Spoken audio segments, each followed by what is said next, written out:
Good morning, everybody, and I am so glad you're here with me today for Conversations with the Snow. With the snow, I did it again. Conversations with the Soul. It's one of those snowy days out today. We got a little bit of snow here in northern Illinois, and it sure is pretty. This is one of my favorite spots. So thank you for being here with me. Thanks for making my mornings pretty great. So today's topic is on how we shape and how we create our life. Hi, Jabber. How great to see you again. And Laura's here. Nice. Very cool. About how we shape and how we create the life that we want. Now, one of the people that I never really liked when I was growing up was Tony Robbins.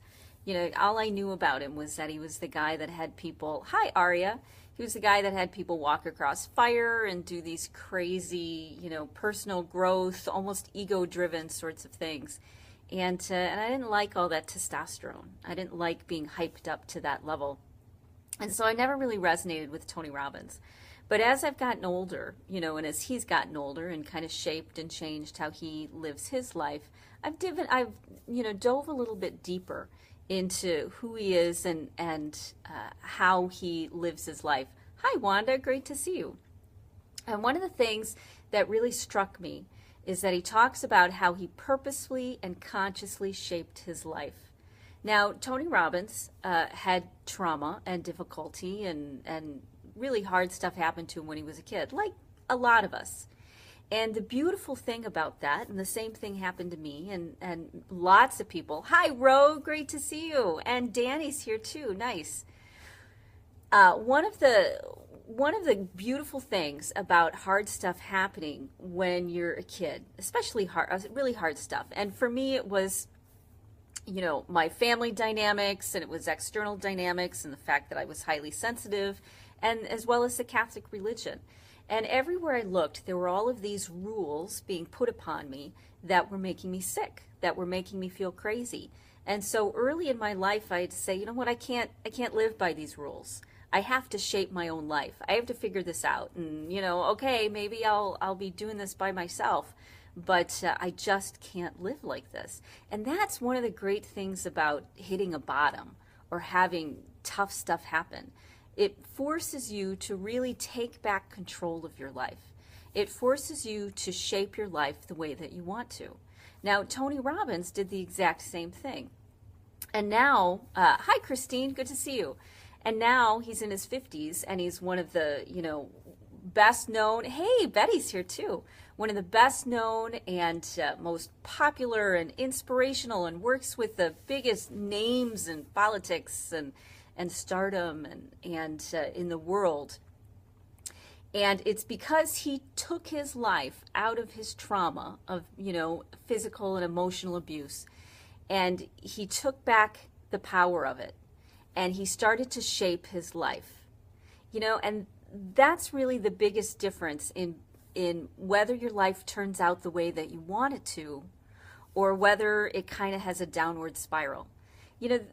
All of us, every single one of us, likes to do the thing that's easiest rather than the thing that might actually make us happier or make us feel better or give us the sort of life that we want. And so because of that, we impose upon everybody around us who we want them to be. We're not necessarily looking out for their best interests. We're not looking out for whether they'll be happy or not. It's kind of like, I'm going to make you into the person that I want you to be. And if it's not good for you, hi, Kate, great to see you. And if it's not good for you, well, you're an adult, you'll figure it out. And so we impose our rules and our expectations on everybody around us. And so we're all shaping ourselves or being shaped to the expectations and the desires and the wants of everybody else. And when you do that, you're not going to win. When you do that, you're going to end up with health problems because you're always trying to meet these expectations which are out there. In the age of technology, we can compare ourselves to everybody. There are no limits anymore. And so now, even if you're a multimillionaire, there's going to be somebody richer than you. Even if you work 60 to 80 hours a week, there's somebody who's going to be willing to work harder or do more. There aren't any limits on us anymore.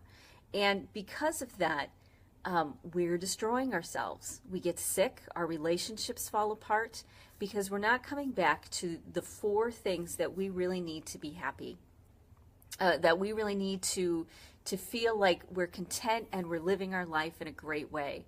We need happiness, so we need things that make us feel good. We need achievement, so we need to feel like we're succeeding at something, like we're winning at something. You know, whether it be life or relationships, we're learning something new and we're achieving something. There's whether we matter to someone else or not, how important we are to our relationships, and there's whether we leave something behind for the people behind us. Now, the blend of that's very personal. You know, I'm sure we've all looked around, and I'm working with a coach right now. And she's a multimillionaire and, you know, creates these amazing programs. And it's easy for me to compare myself to her until I realize, oh, yeah, she's a type A personality and she's got adrenal fatigue going on. She's exhausted all the time. And she's trying to fill her well because she's doing great in the achievement, but not as much in the happiness.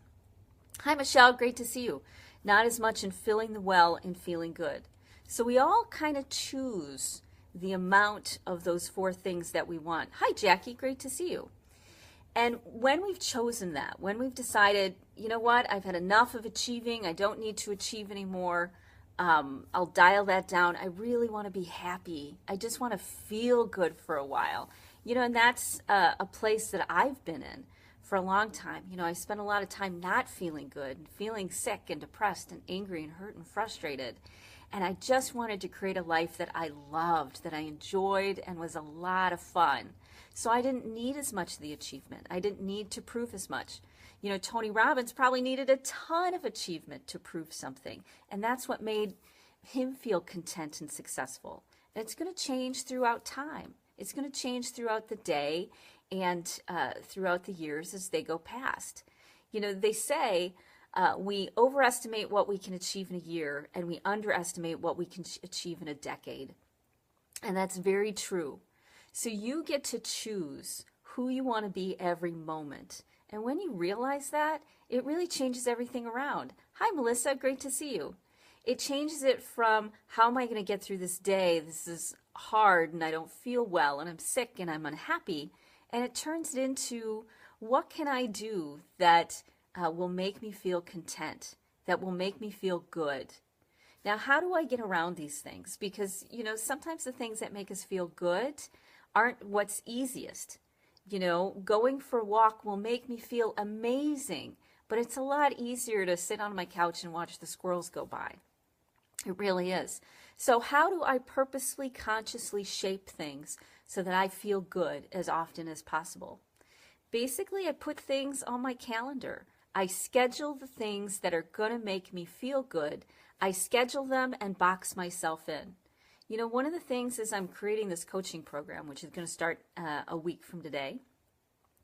And I know in order to have these great women in this program that I need to talk to them one-on-one. I need to set up these phone calls.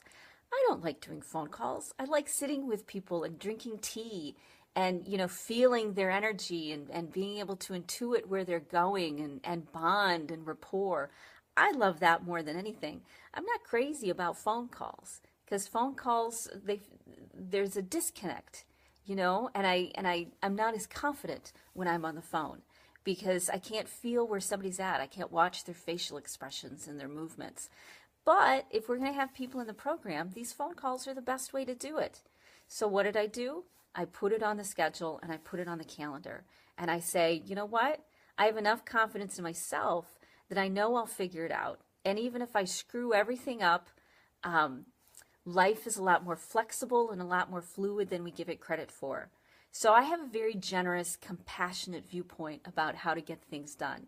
And that gives me the confidence to take risks, to do the things that aren't easy, to do the things that I know will make me feel great and move me in the right direction.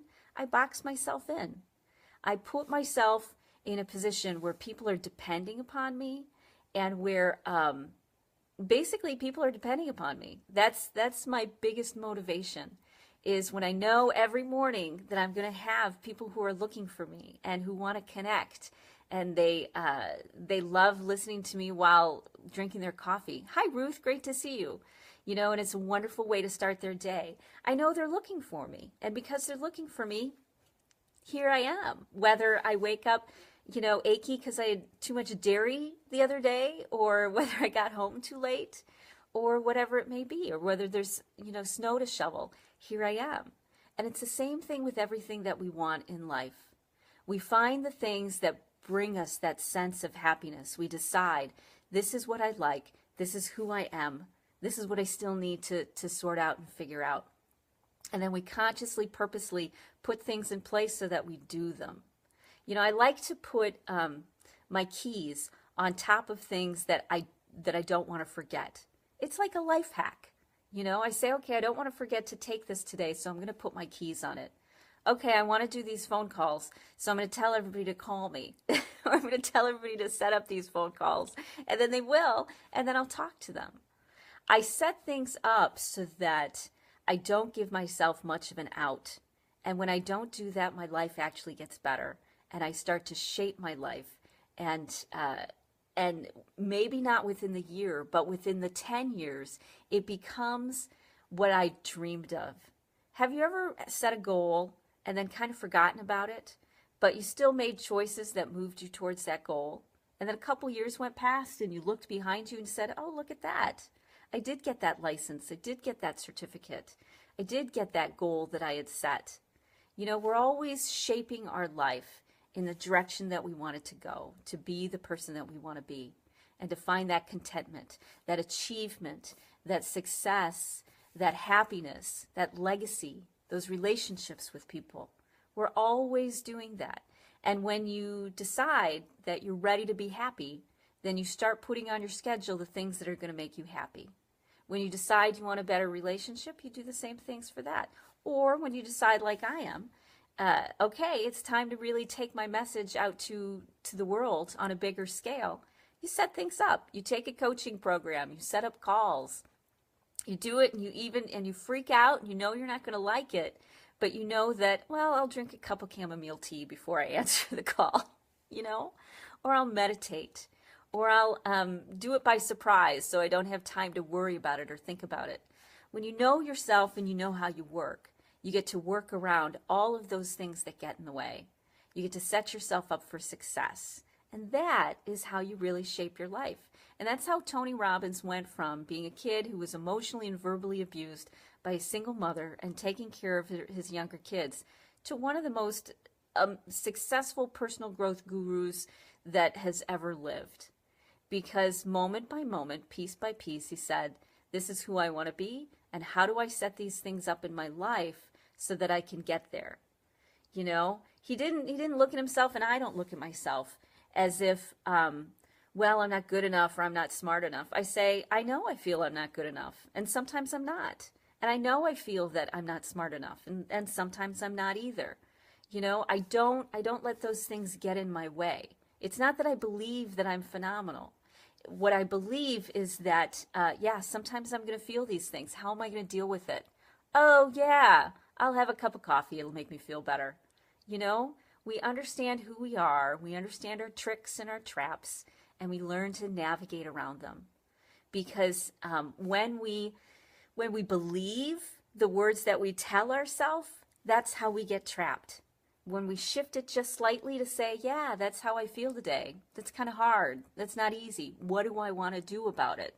That's how you move forward.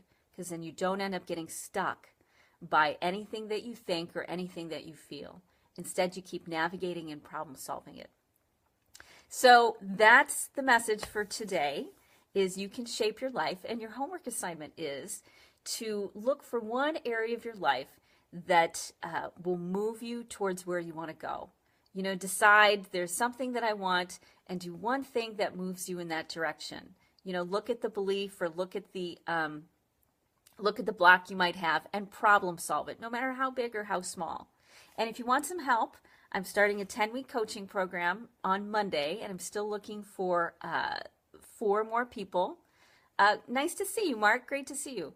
I'm still looking for 4 more women who want to be a part of this program, and because we're going to create it together. And it's about how to take you from not trusting your intuition to having confidence and wisdom and knowledge in your intuition every moment. And the great thing about that is you stop wasting time. When you start trusting your intuition and you know you can depend upon it, then you don't waste hours or days or weeks or months worrying or feeling uncomfortable or in that stasis pattern, in that holding pattern, because you just know, oh, yes, here's the situation. I see it clearly. How do I want to handle it? You know, and nothing stops you. So in that 10 weeks, we're going to together take all the women who are there with us from, okay, I'm stuck, I'm not sure, to I always know what I need to do, how I need to do it, and the next step to take. It's pretty great, beautiful stuff. So I'm excited to do it, and now's the time to do it because it's the first time I've done it, which means that I'm doing it at a cut rate price, and I'm going to bend over backwards to make sure that we are all on the same page and doing a great job. So, okay, I think that's it. I'll see you tomorrow morning at 8:15. I'm looking forward to it. And remember your homework assignment today. Look around, find the one thing that you can do that moves you in the direction you want to go in, and problem solve it, navigate around it, and have a great day. Bye.